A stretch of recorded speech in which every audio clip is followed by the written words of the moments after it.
So today I'm going to be making a little bit of a different video than you are used to on my channel. If diet talk or losing weight or changing your lifestyle in that way is like upsetting to you at all, please like click out now.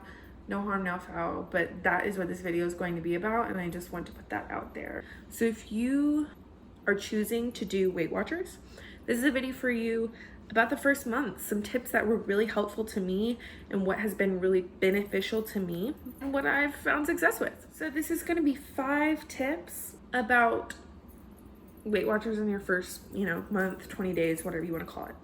Number 1, if you are starting Weight Watchers on a Monday, I suggest you sign up just a few days before so that you can get access to the app. And because I think it really helped me to eat normally and just track what I was normally eating. So January 1st, New Year's Day, me and my boyfriend, we went on a date to the movies. We had mall food. It was delicious. The next day we had my favorite sandwich from Jack in the Box, still my favorite, but I haven't had it, I don't think, since I started Weight Watchers, so I need to change that. But both days, I literally ate about 90 points worth of food. And so the way Weight Watchers works is every single food has a point value. Lower points means you get lots more of that food. Higher points, you get less of it. And so it's trying to teach you to turn towards whole foods such as fruits, vegetables, lean meats, so on and so forth. And then, eat less of the more decadent foods, ice cream, pizza, and stuff like that. Or eating those differently, that's the biggest thing. Both days I was eating about 90 points.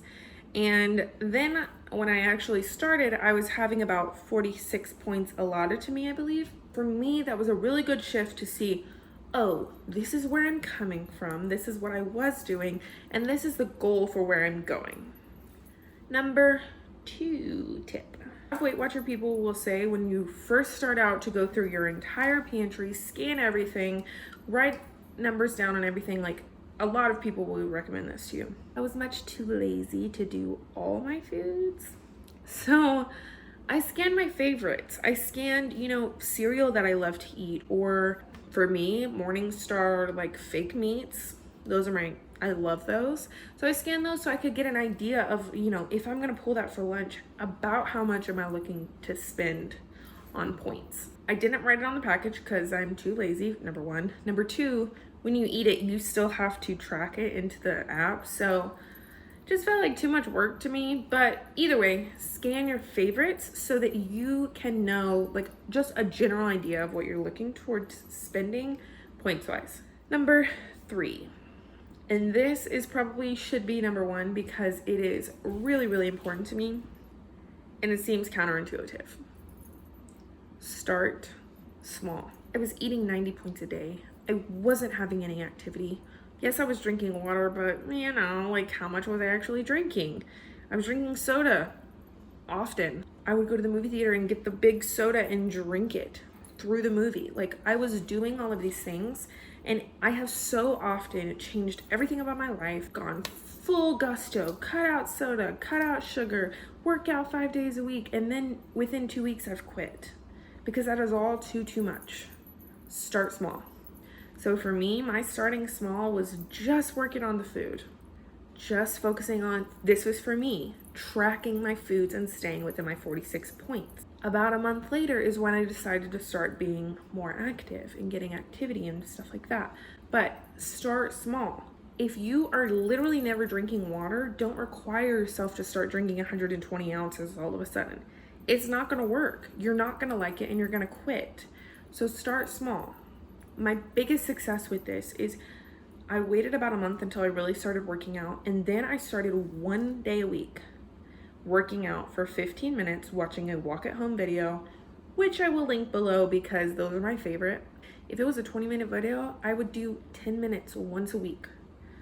And then I started wanting to do a little bit more. And so then I started doing 2 days a week or 3 days a week. And then I started doing, oh, you know what? I can do 30 minutes instead of 15. I really started building up on my activity. It wasn't something that changed overnight. I know myself. Once I start getting in a routine, I get better and better at that routine. But if I just am this is a new routine, it's not gonna work for me. Whatever it is that's your thing, that you really are wanting to really put the time and effort in, start small. And I promise, if you really are starting small and trying to make small changes, those really, really add up in the end. Number 4 tip, find snacks that I really, really love. First of all, oranges. I know this seems small, but I love these. They're 0 points, they're delicious, and it's kind of fun to just peel it and, you know, take a moment to pause, peel your orange, take a deep breath, so on and so forth. Next, I really love these Babybel snack cheeses. These are 1 point. I get the light for 1 point. And I just wanted to show you the bag in case you want to find them. They are normally within the artisan section of cheeses, like the fancy cheeses, and the hummus and the spreads and stuff like that. It's not with cold cuts. So look at the fancier cheeses. Not least, I love a Lunchable, a fake Lunchable. And the products I quickly use for that are, I eat 5 reduced fat Ritz crackers for 2 points. I then take, this is 1 point for like 1 ounce, I think. So you can get it to be 0, or you can do it for 1 of just regular lunch meat. I rip it up into small bits, just like you would get in a Lunchable. And last but not least, some Sargento ultra thin. I just take one of these, 1 point for 1 slice, 3 points for 2 slices. And I just rip it up into smaller bits. And then I have an adult Lunchable. Again, it's one of those snacks that's fun. It makes me take a moment to rip up all the cheese and the meat to make it into the little sandwiches, and it's really delicious. I have 2 more tips, and really they're kind of smaller tips, so it's 5 and a +1, or half and a half. Whatever social media you use, find some people on that social media who have similar goals to you. So I love Instagram. I've always loved Instagram. I also love food videos on Instagram. So I created a separate Instagram that's just for my Weight Watchers stuff. And I followed a ton of people who are also having similar goals. I get so many recipe ideas. I get ideas of things that I want to try. I get motivation. There's people on there all the time who's like encouraging you to drink more water or going on your walk, things like that. So whatever it is social media wise that you really, really are, like whatever platform you really love, if you'll take some time and follow some accounts with similar goals, that has been a game changer for me. And last but not least, my little extra tip. Find a water bottle that you love. So I love really cold water from a straw. First of all, I know it's basic, but I love my Hydro Flask. I bought this 2 years ago. It's lasted me 2 whole years. So the 60 bucks that it cost me, that was 30 bucks for each year. And then you think about water bottles, how much you're spending on water bottles. This is a game changer. I have a Hydro Peak. I got this at TJ Maxx when it was open, and it has a straw lid as well. So again, if you aren't planning on doing Weight Watchers, I'm not asking you to. I'm not even encouraging you to, unless that you want to make a different change in your life. But Weight Watchers has been so good for me. I've been learning so much. I'm turning to fruits and vegetables more. I'm turning to lean meats more. And food is having less of a power over me now. It's all about learning to eat the foods you love in a different way, like that works for you. Thank you for coming and watching my 5 tips on your first month of Weight Watchers.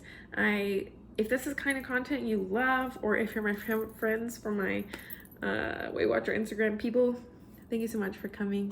And I hope you have a wonderful day. If you have any questions, let me know. Bye.